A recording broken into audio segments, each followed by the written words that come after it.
Hi, and welcome to another episode of the Agency Intensive Podcast. I'm Richard Hill, your host.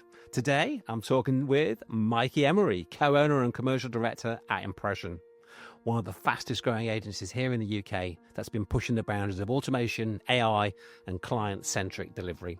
Mikey's been at the coalface of scaling teams, building technology into the business, and rethinking how agencies show up for clients.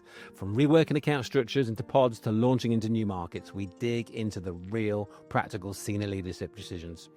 Where to invest in tech, and how to stop growth spawning inefficiently, and why a decision is better than no decision has become one of his guiding principles. If you run or lead an agency and want honest, usable lessons from someone who's scaled to 100 plus people while investing heavily in automation, then this one is for you. If you like this episode, please do me one favor. Hit the subscribe or follow button wherever you are listening so we never, ever miss an episode together. Now, let's get into it. Well, hi, Mikey. Welcome to the Agency Intensive Podcast. How you doing? Hello. Yeah, thank you very much for having me. I'm pleased to be here. My pleasure. I'm very excited for this one. It's an agency that I've admired from afar for many, many years. So I'm really looking forward to getting stuck into having a good chat. But before we get into the life of growing an amazing agency, how did you get into the space? How did you get into the agency world? No pressure on the from the intro. And yeah, so for me, it kind of actually started back at university. So and actually separate to Impression itself, I alongside a couple of my housemates at the time, we started an e-commerce business. Had absolutely no idea what we were doing, but saw various entrepreneurs scaling success, and we thought, yeah, we can do that quite easily, aren't we? So yeah, kind of jumped into starting a sort of a gift buying business. Went through our university, got some support in terms of setting that business up, and effectively, I'd say we probably made every single mistake you can make. The business failed miserably. The one thing that sort of we did well at that particular time was some content marketing, and got a whole load of people to the site.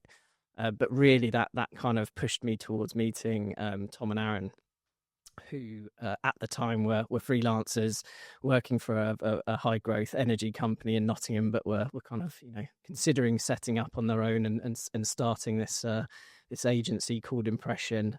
Even though I was responsible for marketing, I knew absolutely sod all about it. And it was actually sort of halfway down a ski slope with both those guys that I sort of said, can you come and help me? I don't know what I'm doing and I need to kind of grow this thing. And in exchange, I'd had a business development background. I'd kind of always been in sales, the typical sort of story that everyone always spiels on about selling whatever I can, whether it's sweets or club night tickets or whatever. And actually, pretty early on, it became fairly serendipitous that, what they were setting up and what I was able to do for those guys was way more exciting, had a lot more scale to it. And for one reason or another, we sunset the e-com business, and I joined those guys on their journey. And how long ago was that? So Impression was set up in 2012 officially, and I probably joined them at the beginning of 2014, but we took our first office residency in 2014 as well. So that's kind of where it went from the bedroom stage, so to speak, to the first office. So two co-founders, you joined them sort of 18 months plus after they'd sort of formed the company. Correct. First sort of office space. Yeah. 2 or 3 or 4 people at that point. Four of us. This is where sort of the other co-owner comes into the picture. Liam, our now performance director. Yeah. The fun thing about that whole side of things is I say we were in an office, we were actually in another agency's server room. Yeah. It was four blokes. It stank most of the time. We had no windows, but what we were able to do was bring in some prospects and sort of front that we had this lovely office space when actually it was someone else's. So that's sort of circa 11 years ago, 2014. Step to now. To give the listeners a feel for the size of the business now, be good to get a feel for the 4 people 2014 in a sweaty server room. Yeah.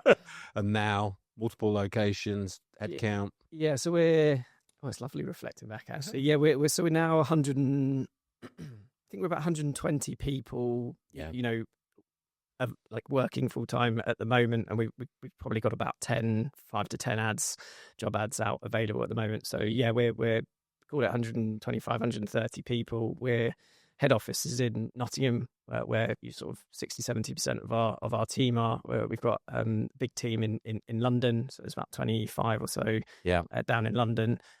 And about 18 months ago, we launched into Manchester, which has been a huge success for us. And they're sort of heading towards a team of 10 now, hopefully by the end of the year. So, yeah, really covering the full geography of the UK. And then I guess we might talk about it a little bit later on. We're just in the phase of launching properly into the US. So, well, excited to have a chat about that. So, started in Nottingham, 2 people, soon became 4 sort of directors, owners.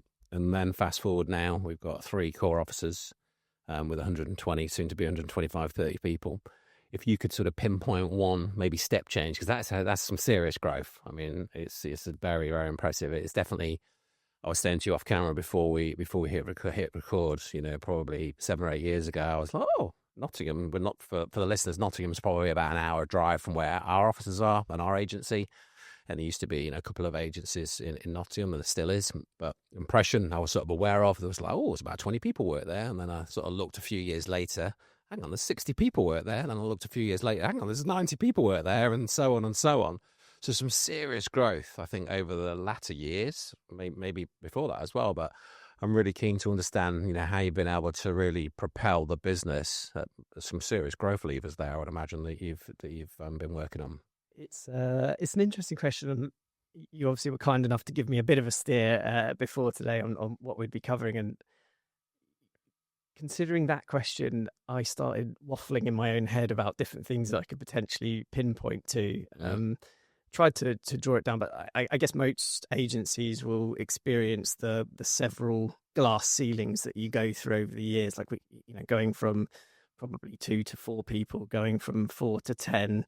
Going from 10 to 25 and 50, etc. Like all of these things are kind of hurdles that you have to get over. And I think I could quite easily talk in detail about lots of different things on all of those sort of glass ceiling points that helped us push through. I guess to keep it specific, like drawing it right the way back to our early days, I do think something as simple as moving into an office space and kind of like really putting a seal of authenticity to the business, and actually kind of, even though it was in a server room of another agency's office, what that kind of gave us was like, we are a business. It's not freelancers doing stuff in the sort of the spare time that we had anymore. And it was kind of like, no, we're giving this a good crack. I think that was a good stepping stone. We made another office move. That is an interesting one, isn't it? Because I think a lot, we don't need an office nowadays. Obviously that back then, that was obviously way before COVID, but a lot of agencies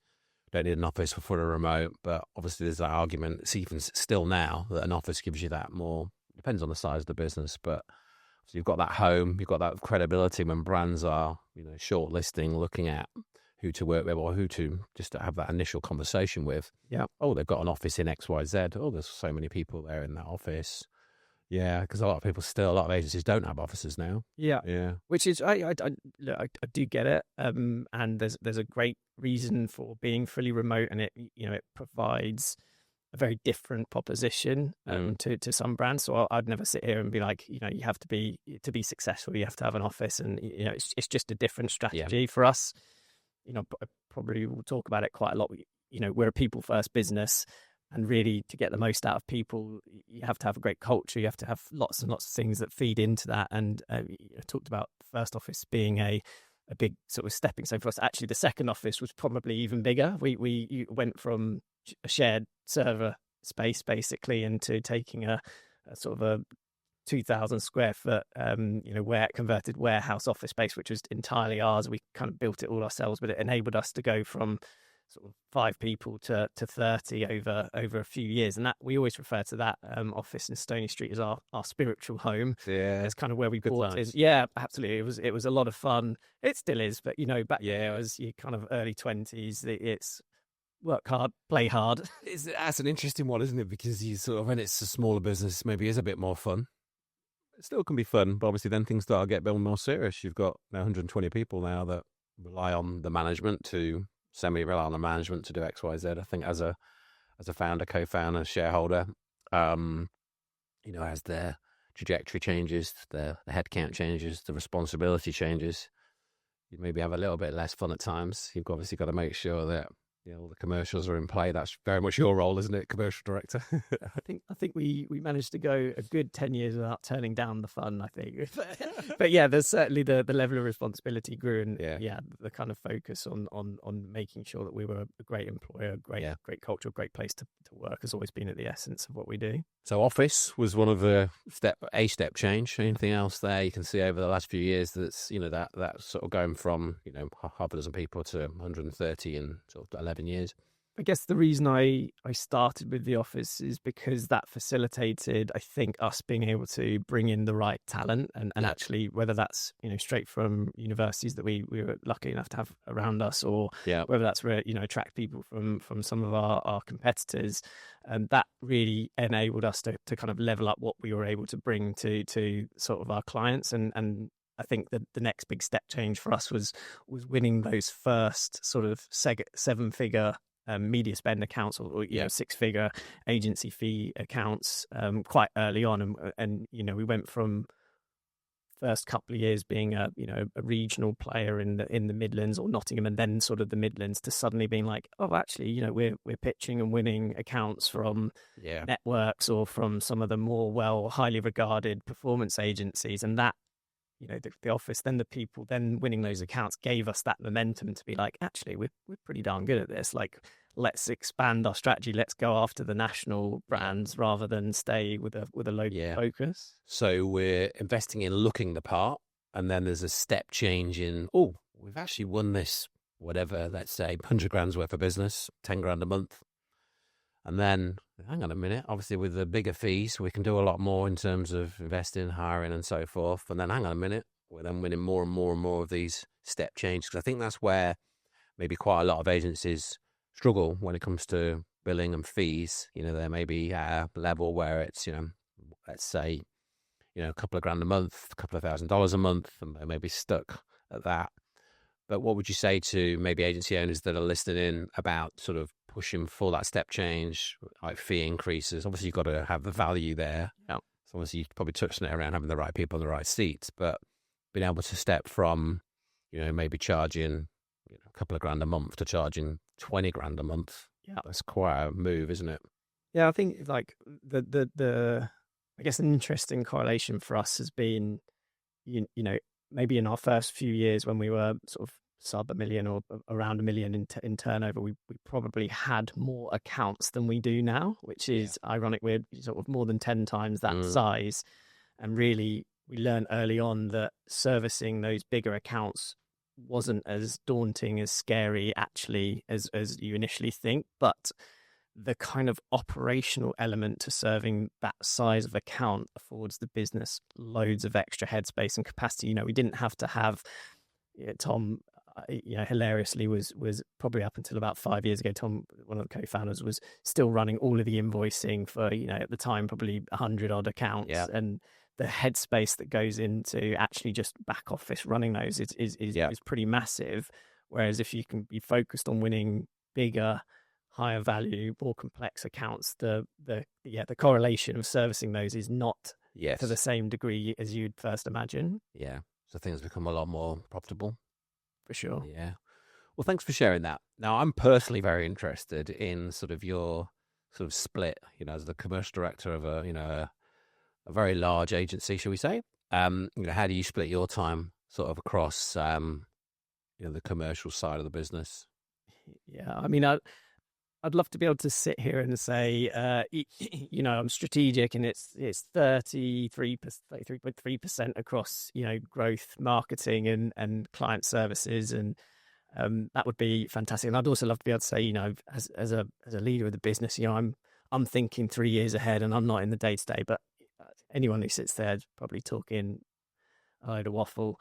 For me, and as an organization, we've always been like really, really, really focused on data and insights of the company's performance. Like, we've got some very, very smart people in the organization. The two sort of other, all three, the other shareholders are incredibly numbers driven. So we're fortunate enough to have a fantastic level of foresight and forecast for the agency. So I can sit here and pretty much to a 95 to 98% level of accuracy know what our business is going to do over the next 4 months, which is, hugely beneficial. I can see if our pipeline is not at the level we need it to. I can see if our conversion rate or weighted conversion rate is starting to dip, and I can see if, account churn is looking a little bit more risky. I guess with that level of insight, enables me to stay somewhat flexible with where I invest my time and work out what levers that I can influence. I'd love to say that it's me that's pulling all the levers, but ultimately I've got an amazing team around me that I essentially work with to kind of bring all of the different things to fruition. So the real answer is that it flexes from month to month depending on what the outlook is looking like. So if the data's showing maybe, actually, in 2 or 3 months, we could have a challenge here, then you'll lean into marketing, people, hiring, depending. Actually, if we win that, this and that, or this, that, and the other, we're going to have a capacity issue. So there we need to hire. So we'll get in front of that now. But if we churn that, because I heard that actually there's some challenges over here, because we've got the data, maybe the account managers are reporting on the sort of general vibe of the clients, any challenges there that, actually, if we lost that $500,000 account over there and we lost that's going to cause a challenge there. But then if we didn't, so it's a bit of a balance, isn't there? Always, it can be almost in a blink of an eye. Oh my gosh, we're so busy, or oh my gosh, we've got a bit of capacity. Yeah. But ultimately, using the data, you've got very strong data. So you use sort of dashboards, that type of. Yeah, I mean, we do invest in obviously enterprise level HubSpots that kind of affords us some great pipeline insight. We've built our own ERP, enterprise resourcing platform from the ground up, so that kind of houses all of our contracts and resourcing data. So we work on longer term contracts, so we do have good visibility of what's kind of secured, but then sort of separate to that, we layer on dashboards on top of that, and it's about kind of leaning into the areas. I guess, admittedly, I'm a salesperson at heart. Right? Is that the bit you enjoy the most? I'd say that's my background. Yeah, I enjoy all of it. In order, I'm probably a salesperson at heart. Then I've kind of been forced into being sort of the client leadership side of things, and ironically, I'm weakest at the marketing. But what I do have around me is just an amazing team, really, really kind of proactive, incredibly smart, and able to lean into things they need to. So, for instance, Polly, our head of marketing, will quite happily give me an elbow in the ribs and be like, "Hey, you need to come over here, and we need to come and look at some of this stuff together." And I'm like, "Okay, great, I'll shift my focus there." Here and there, yeah. So I'd like to sound like I'm really productive and putting all my time into the right places, but the team around me are helping me focus as well. I've met a few of your team. We were talking before, and obviously, how some of the guys I've met, there's some very, very smart people you've got surrounded by here. Yeah, fantastic. Okay, so I think you maybe touched on it a little bit, but taking literally leaving uni, signing a few things online, and then joining a couple of co-founders, and then bang, we're here. That sort of change in leadership styles.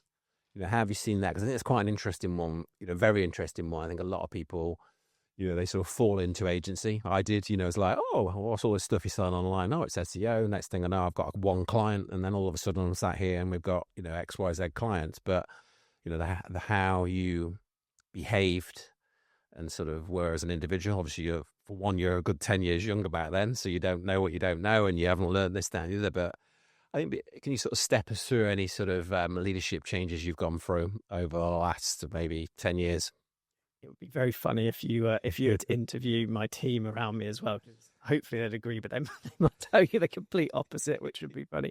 I think one thing I genuinely have really tried to be more so in recent years is really self-aware. So I've tried to understand what my strengths are, but most importantly what my weaknesses are, what my flaws are, of which there are many, many, many. But with I guess with that, I can recognize that I'm an incredibly impatient person, right? That can be a positive sometimes, but obviously it does come with quite a lot of negatives, as I'm sure people will validate if you were to speak to them. Obviously the positives being, I do like to get shit done. I can kind of force through things, and we can kind of make some progress pretty quickly. But the negative of that is, for sure, limiting people to actually reach their own potential, limiting people to kind of cast their own ideas on stuff or to come up with their own solutions, and helping people develop in that aspect. So that's something that, I've had feedback on, I try to work on, I try to keep on the back of my mind at all times.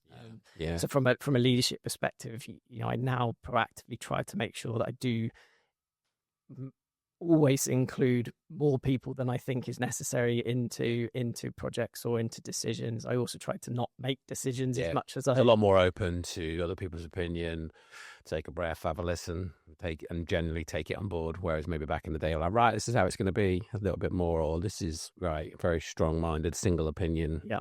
But now, obviously, it's not half a dozen of you. There's some very, very smart people that, if it's a decision around, some data piece, there's a lot probably smarter people in the business that know data. There's a lot, and so forth. Yeah, most people are smarter in the business. Yeah, and she's just been getting away with it for 10 years. Exactly.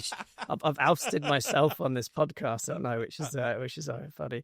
But yeah, and like the thing that I try to really focus on at the moment is let people make the decision, even if I don't agree with it or if I'm concerned about it. It's good to fail, or it's like a decision is better than no decision, and people learn a lot from kind of making the decision themselves. So that's something I think that's like really important for me at the moment as a leader. Like, I can't be on everything, no matter how much I try. Just trusting those people, but obviously that builds over time. Obviously, your part. So are you involved with quite a lot of the hiring still, the senior hiring? We've got. I mean, the business is split into 4. So obviously, commercial is an org unit, performance activation is a unit, and then we've kind of got ops and technology. Yeah. I'll be heavily involved in anything that's related to commercial, and then I'll kind of be a consultant type role on anything that's senior within that's not kind of directly within one of those org units, but.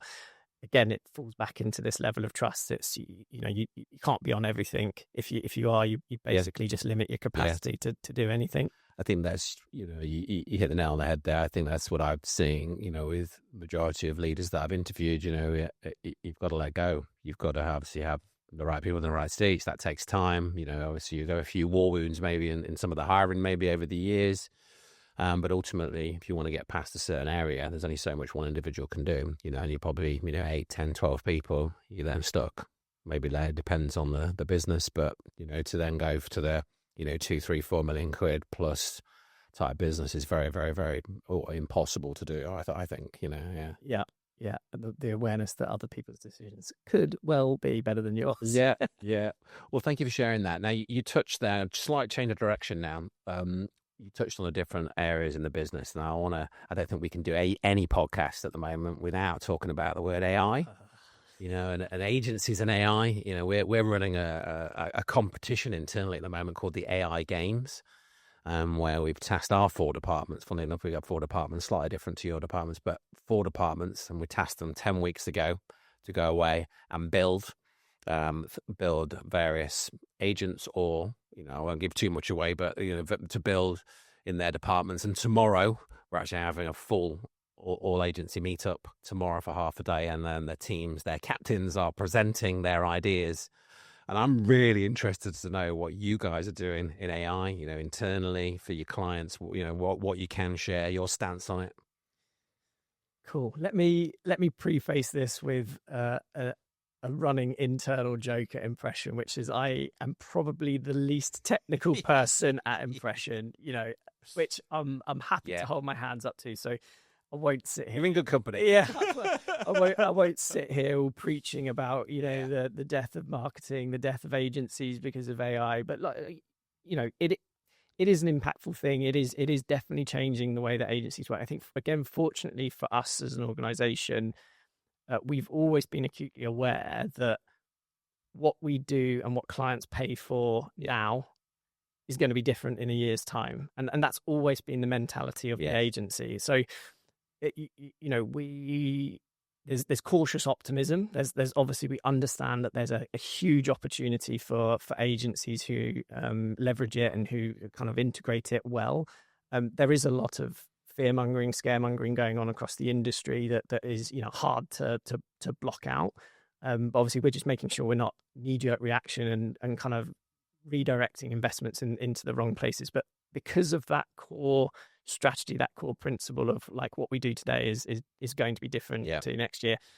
Automation, technology, and now kind of AI has always been something that we've focused on. We know that even sort of 10 years ago, 5 years ago, whatever you want to say, we know that the work that we were doing then a year later could be automated. So that's just your constant attitude or constant stance as a business. We're always evolving the way we do things. More and more is using tech, automation. And then we've got the buzz of AI, but it's always been there. It's just maybe at a different label. Yeah, we see it as basically expediting the same process that we're on. So whether that's recently we've launched. I want to say recently, sort of over a year ago, we launched Opie, which is our kind of like content production AI tool. Like for us, it's 5 years ago you'd have a team writing pages and pages of content.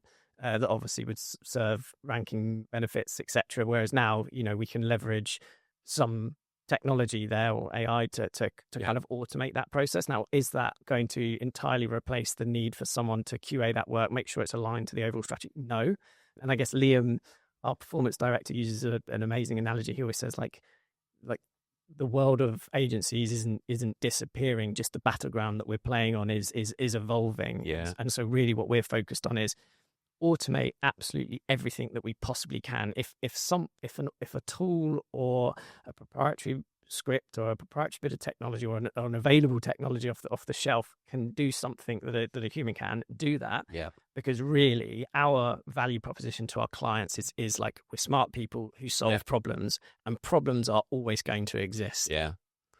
That's a brilliant summary there. If you could maybe share, if possible, one sort of insight into a specific use of AI that you're using, maybe for either to run the agency or to help clients, if you've got one. I know you're not directly on the AI tools potentially as such, but maybe something that an agency owner listening in might get a bit of, that's very useful. I could have a think about how we could do something similar in our agency. Yeah, cool. So I probably one that's been worked on and kind of been rolled out is our Alexis platform. That essentially is helping us automate kind of a lot of the qualification work, bid management work that's kind of going on behind paid media accounts. Like a lot of that, was a manual process originally, and that's kind of been automated. There are platforms that do something similar, but what we're developing is that plus an alert system plus a whole lot of other stuff that will be kind of coming on top of it. Brilliant. Thanks for that. I think it's intriguing to hear what other agencies are doing. We've obviously spoke to quite a few recently, and some are doing a lot, some are doing not a lot, which is quite very interesting. I think having that mindset, as you said right at the beginning, of we're always thinking, right, well, in a year's time, what we do now will not be sufficient, or is it's going to be obsolete potentially. Something's going to supersede that. So what are we going to do? So you have a team in the business, or certain people that are just always developing tools internally then? Yeah, exactly that. So the kind of the technology organization headed up by Aaron, co-founder, again, one of the smartest people I know. Thankfully, I'm glad he works with us. So he's smarter than Liam then? Oh, yeah, put me on the spot. Sorry, smart in a different way. We'll edit that bit out. Yeah, no, not at all. I mean, they won't mind me saying it at all. But I mean, Aaron's he's a developer by trade. Yeah. Ironically, Liam's background is in music, but he just happened to be an amazing performance marketer. Yeah. But because of Aaron's background, we've got a constant, leadership level voice talking about how we can leverage stuff, how we can kind of better adopt stuff, and what kind of like the future of our proposition can do. So we took a decision early on, maybe sort of 4 or 5 years ago, to restructure the business with technology as an organizational unit. And that kind of comes with a decent chunk of investment, both in terms of capital we put into it, but also the team that we've got around it. So we've got sort of, I think, 2 full-time developers. We've got data scientists now. There's a whole sort of employee overhead alongside the budget that we put into developing tech. Yeah, I love it. I'm very interested in that specific area myself, thinking about just selfishly for our agency, where to invest. And I think some of the ground we've been able to cover this last 6 months and developing various agents, tools, etc. It's sort of, that's the when we get asked as an agency, what keeps us up at night. That's the thing for me. It's like, well, we did this and that and that. Oh God, I didn't know this new thing, and it's very exciting. I find. I guess it's why the agency side of things is quite difficult, right? Because this is one facet of making a successful agency, right? But there's employee, there's culture, there's the operational side of the business, there's new business, there's so much that you can invest in. So I think one thing we're constantly evaluating is like, what is a good and proportionate amount of investment to put into that side of things to make sure it serves the kind of like the 3 to 5 year plan. But has that investment ramped up considerably? If we were sitting here 3 years ago when probably nobody knew the name GPT, and the various other LLM models, which were probably not, I think 3 years ago, is it like 3-4 times the investment now? Probably, maybe. We've got a really good level of constructive conflict that happens at the leadership level, right? So it's a blessing and a curse, but the blessing is that any investment that we made, we're all accountable to kind of prove the value of that. So if in commercial, if I want to overinvest in marketing or in growth, I've got to come to that board level conversation and be like, here's what it's going to do, and I'm going to hang my hat on it. And in 6 to 12 months, I'm never going to tell you it's worked or it's not worked. And thankfully, we have that same approach adoption in with our technology as well. So Aaron will come to those meetings and he'll be like, here's what we've invested, here's the adoption, here's the value it's added. Has it worked? Yes, no, right. What are we going to do next year? Is it going to be more? Is it going to be less? Is it going to be something slightly different? So the key thing there is accountability for sure, and then measuring against it. Great. So we're going to go over to the US, or we're going to try and go over to the US. I think seems to be quite a talking point amongst quite a lot of agencies I've been speaking to, something we talk about quite a lot in our agency. We've won quite a bit of business in the last 12 months in the US, and it's something we want to explore. But I know that's something that you guys are sort of on with at the moment. So I'm really keen to sort of understand sort of how you've been sort of tackling that as a project within the agency. How does it differ from the UK? You could probably, if you had met me last year, you would have seen my hairline is a lot further forward than it is now. Look, hey, the US is a massive opportunity.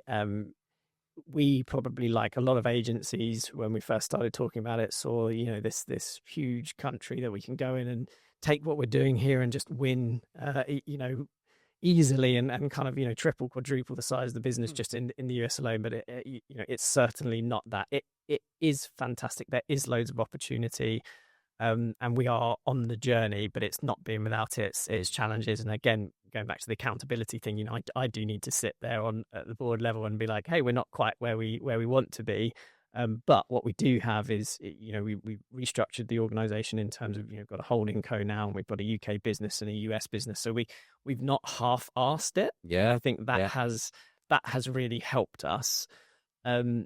The original strategy was, it was a bit of a push and pull factor. We had a couple of enterprise level clients that were marketing in the US, and so UK based, but they do have a US. Kind of operating across Europe, and we were managing their US budget as well. And kind of what was cropping up in their heads were, well, are you right to be managing the US budget, or would a domestic or a US domestic agency be able to do a better job because of the cultural differences? And one of the big learnings is that every state in the US is its own country, has its own culture, and you can't take what you've got in the UK and just drag and drop it into any of the states in the US. So it's kind of this push factor from our clients, and the pull factor was obviously just the sheer size of the market, the size of the budgets that companies are spending over there is just orders of magnitude, and the operating model and the commercial models are not that different. So there was kind of those two sides of things. So we launched using the push factors. So we kind of took our clients that are operating over there and kind of built some case studies and stuff off the back of that. So those clients were in a certain niche. You then went after more clients in that niche because you got the case studies in that niche, or correct, yeah. And I think one of the big things we did very early on, even before we kind of did the back office setup, is we globalized our domain. So we went from kind of impression.co.uk to impressiondigital.com. Obviously, slightly longer, but just positioning ourselves with a more global domain and stuff like that really helped. We've obviously invest massively in our own SEO, and we were able to invest in that. So our visibility for inbound opportunities started going up, which has been fantastic. Yeah. What we were finding though is that we were getting invited to some really good quality pitches, and we were. I'm sure every agency will say so. We were coming second. There's probably this, ongoing thing that every client will always tell every agency that hasn't won that it's close second. Yeah, and really the feedback we were getting is, well, we liked you guys.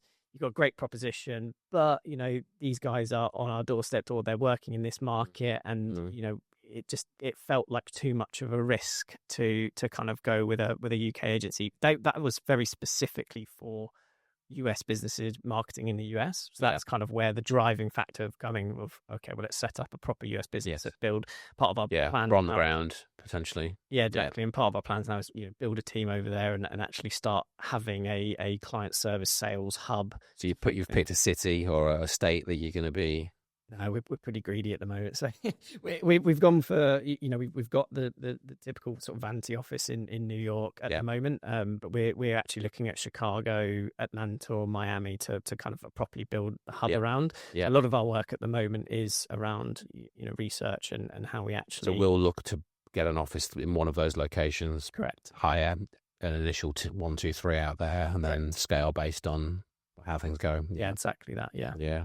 Yeah, that is amazing. I'm very, very intrigued about how that goes. I'd be really keen to maybe get you back on in a year or so, and I've even less talk about that. So we've got clients in the UK, well, they're UK based, that are selling into Europe and the US. And from that US opportunity, you feel actually this is a big part of their business is US. We're doing really well for them. Their US maybe staff are impressed with what we're doing. Actually, big opportunity. We've built case studies, collateral around that work in that niche, and then did you approach other businesses in that niche like directly and say, hey, we're working with, well, maybe not quite like that, but we work in fashion, How did you get some of those initial maybe meetings, conversations with those other brands that became your sort of client number 2, 3, 4? I'd say that's probably where we are at the moment. Yeah. And I wouldn't want to kind of like say that we're doing huge amounts in the US at the moment. We're still very much early on in the journey. We do have a lot of brands that we are marketing in the US. So there's some revenue we attribute over to it, but in terms of that, but I guess the big thing that we do at the moment is we obviously invest quite a lot into our own marketing, and a big part of our US strategy is essentially, rather than duplicating or over investing more into what we're doing, we're basically globalizing our kind of like our content marketing, our events strategy, our webinar strategy, so that actually rather than just focusing on domestic and European markets, the stuff that we're already producing is relevant to our ICPs in the US. So really the investment comes into the outreach that kind of goes into actually pushing that sort of content and events, etc., to those ICPs in the US. I'm very intrigued to see where that goes. It's very exciting, very exciting. And are you doing events in the US as well? So speaking, I know you've got some tremendous speakers in the team. Yeah, absolutely. Yeah, so Liam, again, amazing speaker. If anyone gets a chance to see him, he's super charismatic. He'll be over in the US quite a lot towards the end of the year. He's a kind of Hero Conf and Brighton SEO. I think we're at a few trade specific type marketing events too. So a lot of it is just kind of building the visibility in the US. The kind of the key there is credibility. It's like you can go in with an amazing proposition, but if no one's heard of you, or you haven't got the kind of like the evidence to back up what you can do, it's a very, very hard win. So probably a slow slog to get going, but then potentially the rewards, from what my understanding, can be quite interesting. Next year we'll be billionaires. Let's get you back on, Rodney, in about 12 months. Thank you. I really appreciate you sharing that. It's from a little semi-selfish perspective as well, because it's something we're really interested in, but we're definitely a few years behind you guys in terms of what our plans are with that. But maybe we can compare notes in a year or so. More than happy. So obviously you've shared some amazing things, some very, very good times, this trajectory. But I'm sure along the way It hasn't always been just, just four amazing co-founders and shareholders just having an amazing day every day and just pure growth and smiles every day. I'm sure along the way there's been a few challenges. What would you say has been, maybe one or two of the biggest challenges you've had over the last few years and how you overcame them? Yeah, there's like. But again, where do we start? There's so many to talk through. The P&L looks great over 10 years, but say the war wounds and the cuts and bruises. Bit out of the stock market as it could be like the last 6 months. Yeah, I think one that really does spring to mind is the strategy that we deployed around the sort of the dreaded COVID period. It was obviously a super scary time for a lot of businesses. Very, very scary for employees and what was going on, obviously just purely looking at it from a business perspective, not the horribleness that went on with everything else in terms of health and what happened, but purely from the lens of impression and a business. We've always been profitable. We've always been, debt-free, self-funded, etc. And when COVID came around, and after the initial panic, we kind of 4 or 5 of us got together and we were like, well, what are we going to do here? Okay, Rishi spoke about the furlough scheme that came out, and we were kind of like, okay, the first thing we did was got on the phone to every single client. We're like, how does this impact you? What's going on in your business? Hey, just to let you know, we're here, we're a partner, we're going to work with you guys through this, whatever that looks like. But just give us a sense check of where you guys are in terms of your own performance. The next thing we did is looked internally and kind of went, well, okay, based on the accounts that we think are going to hit turmoil versus the ones we think are going to survive and do okay, we have the opportunity to either make the most of the furlough scheme and kind of scale our business, or actually the strategy we ended up going for was, let's not do that. If we make anyone furlough, what we're really signaling to them is that they're probably not as high a priority as the people who we're not making furlough. So from a cultural, or certainly the view at the time, and again, I do not judge anyone for using that scheme. It was absolutely fantastic and it was amazing. But for us as a people first business, we were all about culture. We had a war chest of savings. We weren't kind of concerned about the immediate future. And so for us, we kind of took that strategy of, well, let's keep everyone on board. Let's go back to all of our clients and say, hey, if you're struggling, we won't invoice you. Do you know what? We won't invoice you. But marketing principle 101 is, if you stop marketing, the latency effect that you're going to see is going to impact you way beyond this month, next month, and the month after. So we'll carry on. Don't worry about invoicing us. But what we would really like to just agree is, the moment that you feel comfortable, we do switch back on the invoicing, and you kind of, because we're not going to furlough our team, we're going to keep them busy and keep everyone working. Clients were absolutely fantastic. Obviously, we did lose a couple through that process, but what we found is within 6 to 8 weeks, 90% of the ones that kind of wanted us to pause Billy came back on board. And at the same time, the culture of the agency was absolutely buzzing and fantastic, despite this kind of thing that was going on. Everyone felt a real sense of community and willingness to push forward. And we ended up going into 2020 about 50 staff, and coming out of it a year later about 80. And we not only do we retain and kind of bring on those clients, nearly all of them suddenly saw this big growth spurt that happened as a result of lockdown. And then our pitch win conversion rate just went through the roof as well. So that was a super proud moment for us as an agency. That's quite a move to make. So you offered to pause billing. So you offered it before they asked for it. Correct. But that was all across all clients, or it was a sort of obviously you had probably a bucket that are in maybe industries that might be unknown. Some are flying where it's still in toilet roll or whatever it may be. There's industries. Or did you sort of more of a blanket approach? There's this option on the table. Obviously we had data coming through our eyes through in terms of being able to see what performance or how clients were performing. We could use a reasonable amount of foresight at the time to know who was going to be impacted the most and who wasn't as a result of being locked down. So I'd probably say 50% of our clients were probably fearful that they were going to be negatively impacted, and 50% were like big enough to say, look, we're going to ride the wave. We're not at that point yet, but let's keep the conversation open. So we focused on that top 50, and as I say, of those ones, the ones that paused came back on pretty sharp. Yeah, I like that a lot. I think that obviously going back to what you said about you were fortunate enough to have been able to build a war chest, cash in the bank, so X amount of months. I think that's something we talk about quite a lot on the podcast, and I think just to sort of really stress that point, as an agency owner, management team, having those X amount of months for when things like that do happen, this uncertainty, or you lose that big client, or some, God forbid, another,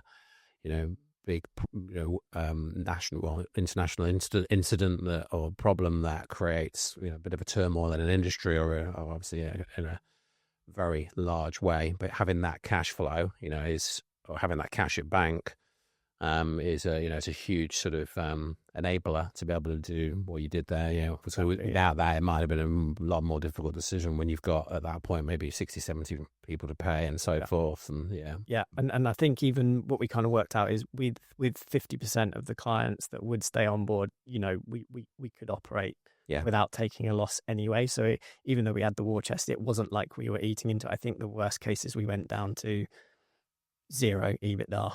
Something like that, or maybe it was like minus a couple of K, but we weren't eating into that even at the worst time, and that obviously that was an amazing position to be in. I think that's the thing, isn't it? When you look at those numbers, let's say, I don't know, let's pick a number from thin air. You're doing your EBITDA in 50 grand a month, and you're clearing 50K EBITDA a month.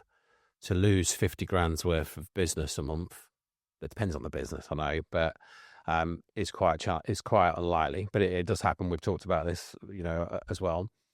But obviously, if you're just losing 4 or 5 grand here, 4 or 5 grand there, it takes a lot to lose 50K. But if you've got, let's say, £500,000 in the bank, and you're losing 5-10 grand a month, it's not that bad, is it? A bit of silly numbers, really. But ultimately, if you're losing 5, 10, 20, 30 grand a month, but you've got 10, 12 months worth of cash in the bank, you can weather quite a lot, and that's in extreme circumstances usually, isn't it? I think the kind of the new business element plays a big key part in it as well. It's kind of like the age old saying, it's way harder to pitch and win work than it is to maintain and grow the kind of work that you've got. And I think that was the kind of the core part of that particular strategy. It's like, if we lose these clients owing to throwing the contract at them or just kind of being inflexible, the chances are that they would go. And it's kind of like, well, actually a couple of months of short-term financial pain probably means that we should come out the other end and retain. And it worked, but it was great. Yeah, no, thank you. I really appreciate you sharing that. So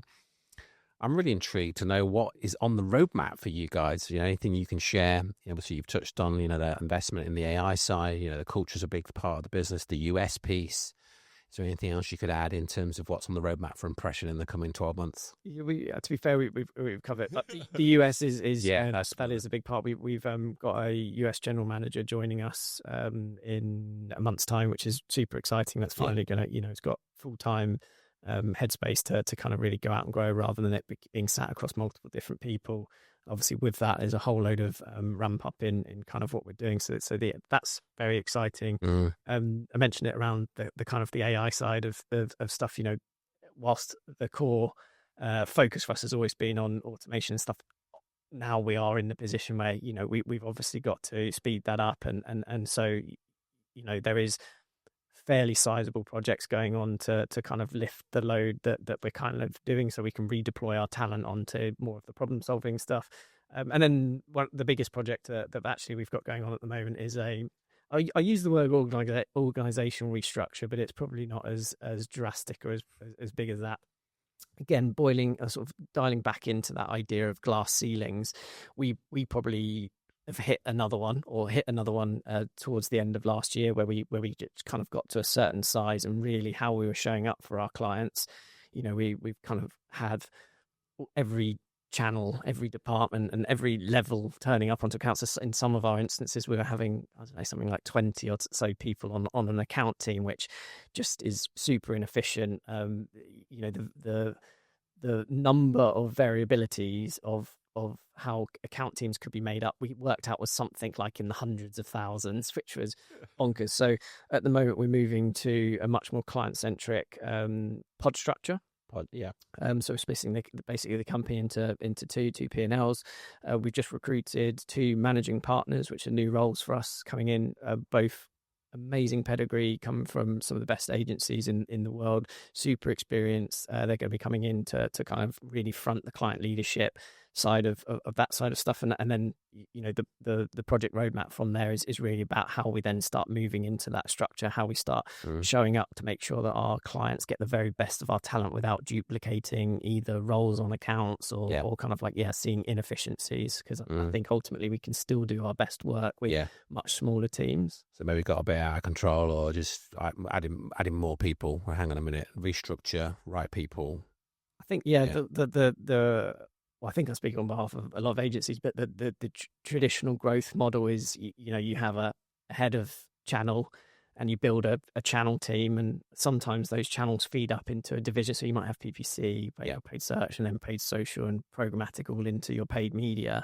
And actually by layering in lots and lots and lots of channels, this is kind of where you end up getting to a point where, each channel will be targeted on growing their own sort of revenue and their own profitability. And as a result of that, the challenge that we've seen is that rather than doing what's right for the client, obviously people are more incentivized to keep revenue into their teams, not maliciously, but it's just, we as leaders set, heads of departments and directors revenue targets and GP targets. And so obviously when a client is when we're not using that resource or whether there's an opportunity to do something better for client, there's less motivation to actually redeploy that into different areas. So this move to pods means that we'll break down those barriers. So the pods got all the departments underneath them, in effect. And I like that a lot. We really start separating out, like craft is a big focus area. So heads of departments really are kind of the platform craft.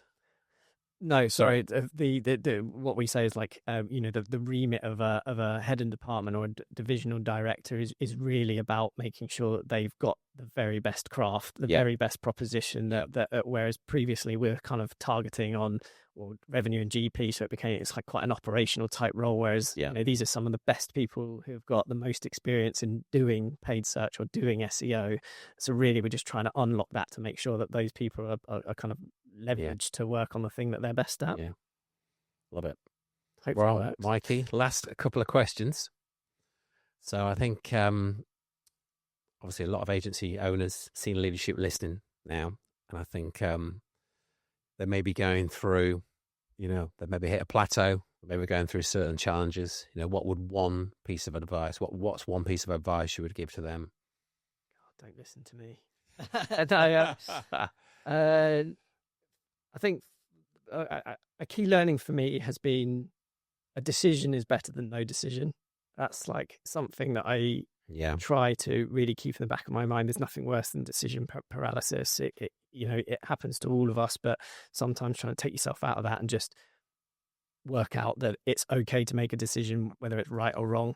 And then I guess following on to that is like, actually failures can be the thing that drive the most change. And I'd say, for us, I've probably learned more from what we've done wrong in the past than what I have what we've done right. Obviously everyone loves to celebrate the successes, but we've got a real culture within our commercial team and of getting feedback. We get feedback for pitch wins, we get feedback for pitch losses, we get feedback for absolutely everything, and that insight from those mistakes are kind of what can fundamentally change the direction of your agency. So you'll go back to potential clients, the ones that you didn't win, and get feedback on the pitch. Absolutely.